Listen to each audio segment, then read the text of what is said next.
So I just want to weigh in and give my little 2 cents on whether or not new drivers can make good money starting out in trucking.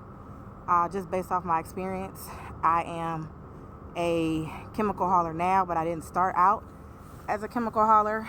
I haven't made less than 75 cents per mile since my 3rd month in trucking. And if you're thinking about getting your CDL or you already have it, there's some things you should consider if you want to maximize your earning potential in this industry. First, if you are thinking about getting your CDL, the first thing you need to check and consider is your driving record. Do you have a lot of points, moving violations, wrecks, suspensions? Do you owe child support?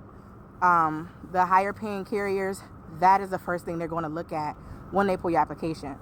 And they're not going to put you in one of their expensive trucks if you're a liability. Then if you are a current CDL holder and you want to make more money and you don't have all your endorsements,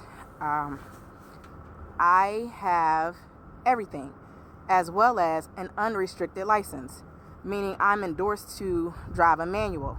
I prefer an automatic, but I can drive a manual, and some of the better paying companies still have manuals in their fleet, so they require their drivers to be able to drive both. The next thing is your tankers, doubles, and triple.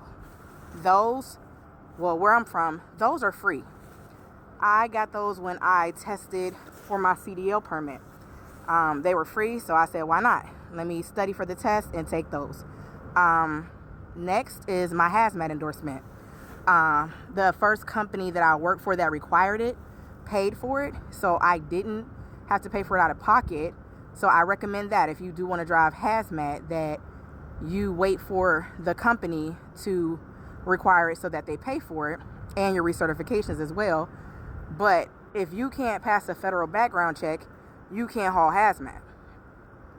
And side note, the hazmat endorsement automatically gives you TSA pre-check. That is true. I use it all the time. Then there is TWIC. I have a TWIC card as well. It gives you the ability to move in and out of the marina without being escorted. It only matters if your company does commerce there, and it is helpful because you don't have to wait for an escort to bring your cargo to you. And then I have a passport. Oh, I'm sorry. The TWIC also requires a federal background check.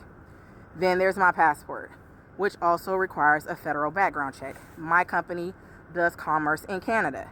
I make more money on my Canadian loads, so I happily go in and out of Canada.